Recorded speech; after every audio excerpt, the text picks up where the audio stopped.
Olá pessoal, então dando seguimento, agora a gente vai ver a parte de otimizações de modelos e algoritmos que a gente utiliza para otimizar a operação dos modelos. E a gente inicia olhando a parte de convoluções e convoluções separáveis, que é a operação fundamental das redes que a gente está avaliando na parte de imagens. E aí, como a gente já sabe, as arquiteturas de CNN, que são muito usadas para as tarefas de visão computacional, utilizam, na maior parte, blocos de convoluções que a gente extrai características da imagem e passa isso no final da arquitetura para fazer a tarefa que a gente quer resolver, seja classificação, detecção ou segmentação. E aí o núcleo básico dessa operação de convolução é similar ao que a gente tem no processamento de sinais. A gente vai ter um filtro que opera em regiões locais dentro da imagem e a gente vai passando esse filtro ou kernel na imagem até obter um conjunto de características que foi extraída dependendo dos valores que a gente vai estar definindo nesse kernel. E aí, na parte computacional, a gente faz isso aproximando de forma discreta pelo somatório do filtro, passando por todas as regiões com um desvio A, B, que é basicamente a gente passar esse filtro em janelas ao longo do nosso vetor de entrada, o tensor de entrada. Então a gente vai ter os valores de cada posição multiplicados por os valores de entrada que a gente tem na nossa feature e vai fazer o somatório ao longo de todas as dimensões do nosso kernel de convolução. Como a gente já sabe também, a gente tem uma relação entre as dimensões de entrada e saída, aplicando a convolução. Então o pixel que a gente centra o kernel da convolução é sempre um que a gente consegue ter valores válidos para todas as operações que a gente vai estar realizando. E adicionalmente a gente pode fazer estratégias de padding ou mudar o stride, que vai mudar o tamanho da dimensão de saída. Nessa linha também a gente tem outros tipos de convolução. Então a gente tem a convolução transposta, que vai aumentar a dimensão da imagem, ou tem convoluções que a gente aplica operações diferentes para mudar a dimensão de saída, também para aumentar. Então a gente vai aplicar em diferentes taxas de janelas, e aí a gente vai ter dimensões diferentes do que a gente teria numa convolução tradicional. E aí a gente aplica essas operações para obter diferentes arquiteturas, diferentes modelos em que a gente pode aplicar essas camadas. Mas existem também operações que a gente pode fazer para tentar otimizar a execução da convolução em termos de tempo de execução e energia que a gente gasta para fazer as operações dessas camadas. E uma noção, uma ideia que a gente tem dentro da área de convoluções são as convoluções separáveis. Então, a gente viu que para realizar a convolução, a gente define um filtro que vai passar pela imagem extraindo características. E a ideia de convoluções separáveis é que a gente consegue simular, a gente consegue obter filtros de dimensões menores que simulam um campo receptivo de filtros de dimensões maiores. Então, por exemplo, se a gente aplicar em sequência, se a gente tem um filtro M por M e aplica um filtro M por 1 e depois um filtro 1 por M em sequência, é equivalente a gente estar operando sobre M por M. Mas aí a gente vai ter um número menor de parâmetros. Então aqui a gente vai ter M vezes M parâmetros, M ao quadrado, enquanto aqui a gente vai ter 2M parâmetros. Então um exemplo para a gente visualizar como isso funcionaria é a operação de Sobel. Então aqui a gente tem o kernel de uma direção do filtro de Sobel. que seria a direção para extrair as bordas verticais. Então a gente sabe que é um filtro 3x3, então a gente tem essa composição de valores da primeira linha, segunda linha e terceira linha.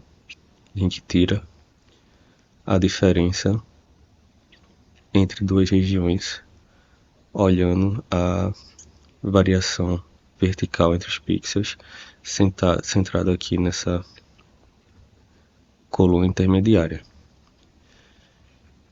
E implementando isso, a gente simplesmente define esse kernel da mesma forma que a gente tem, então, uma matriz com 3 linhas com os valores definidos, e aí a gente aplica a operação de filter 2D do OpenCV. Basicamente a gente usando esse filtro pela imagem.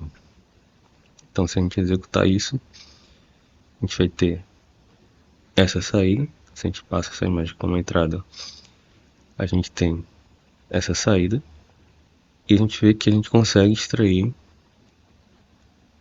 algumas variações. Quando a gente tem alta mudança ou alta frequência aqui dentro da imagem, a gente consegue extrair algumas características em relação a linhas verticais ou até um pouco inclinadas na diagonal, mas que tem um sentido ainda vertical. E a ideia de filtros equivalentes ou filtros separáveis é que a gente pode simular um filtro maior por filtros menores aplicados em sequência. Então, por exemplo, se a gente quer simular um 5x5, a gente pode pegar dois filtros 3x3, e aí o campo receptivo, a interseção entre esses filtros, quando a gente passar da imagem, a gente vai ter um campo receptivo que é similar ao que a gente tem no filtro 5x5. Claro que os valores não vão ser totalmente equivalentes, porque a gente tem diferença na quantidade de parâmetros e na quantidade de operações que a gente pode representar por esses filtros. Mas a gente tem um conjunto de valores, um conjunto de ativações que a gente consegue obter valores similares.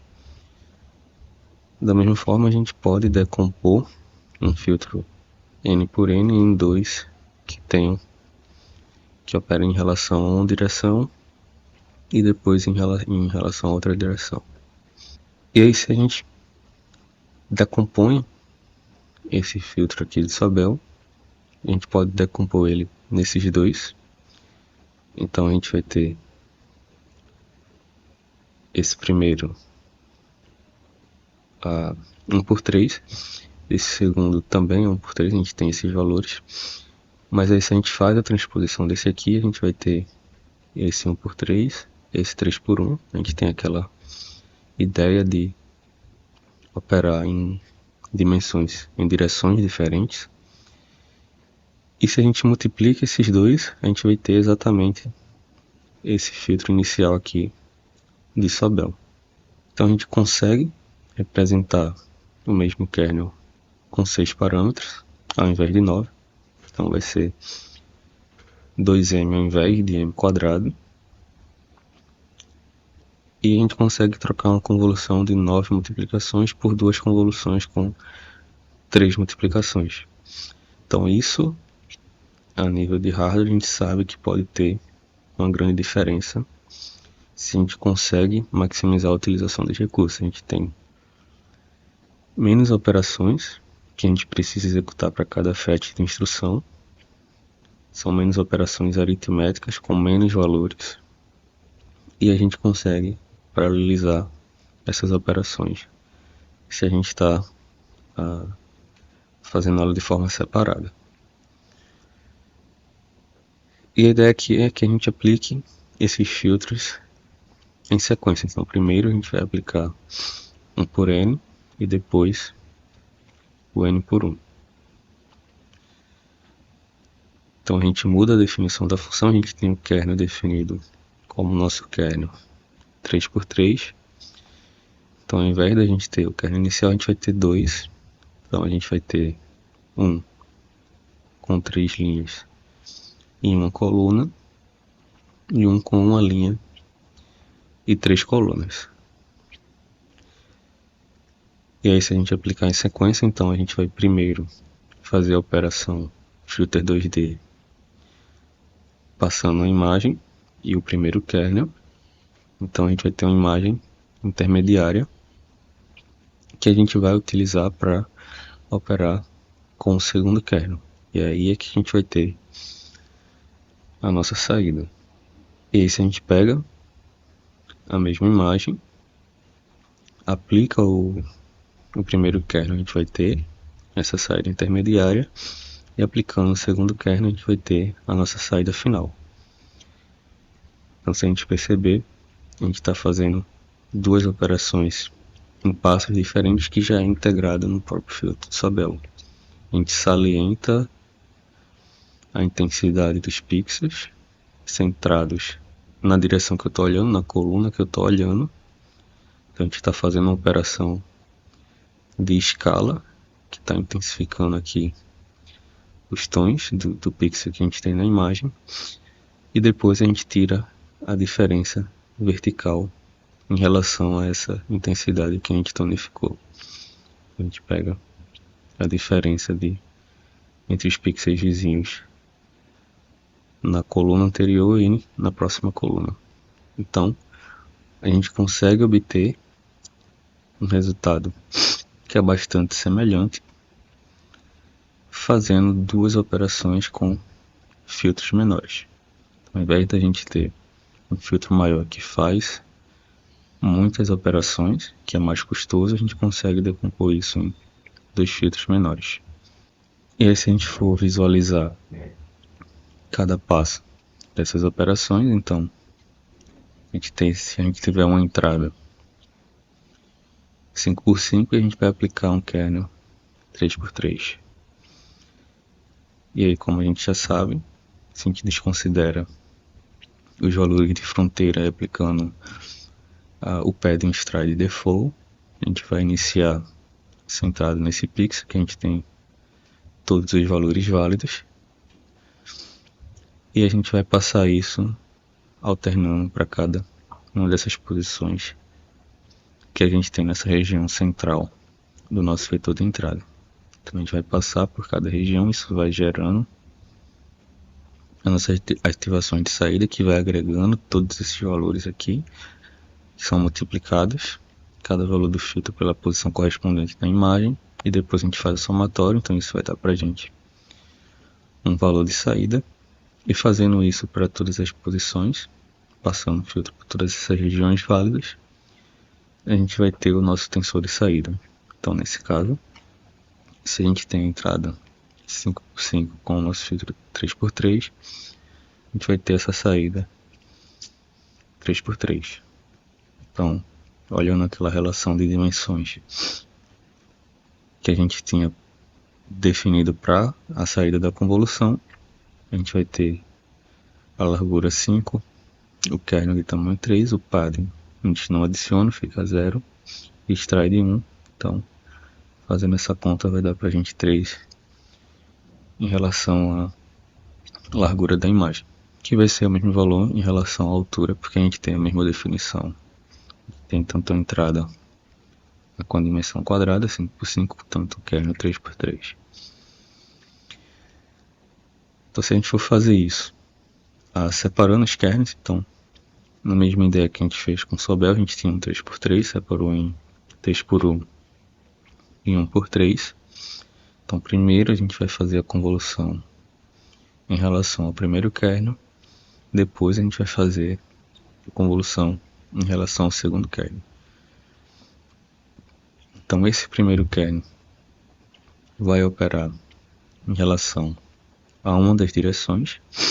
Então, se a gente for computar todas as posições válidas, a gente vai ter toda essa região intermediária na imagem em relação às linhas, e isso vai dar para a gente esse tensor de saída 3x5.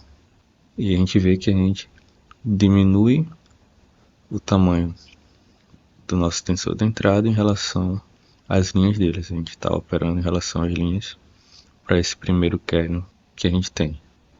E aí, se a gente pega essa ativação que é gerada, essa resposta intermediária, e aplica ao segundo kernel, a gente aplica em relação à segunda direção. Então, se a gente aplicou em relação à altura da imagem, agora a gente aplica no sentido da largura.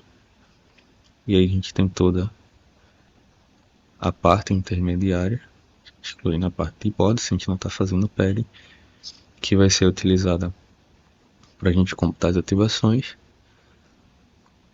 Então a gente retira essas partes de largura e computa aqui no centro, vai dar para a gente a nossa mesma saída 3x3. Então isso dá para a gente uma forma de otimização, porque a gente tem menos operações sendo realizadas por kernels mais simples, mas nem todo filtro pode ser separado espacialmente, então a gente não pode obter uma correspondência exata do que a gente quer separando esses filtros. E mesmo se tiver, a gente pode não ser possível alcançar a mesma representação que a gente teria com o kernel completo durante o treino. Isso se dá porque a gente limita o espaço de busca a um subconjunto de possíveis soluções. Então, se a gente tem menos parâmetros, menos grau de liberdade para gerar os nossos extratores de características, a gente limita.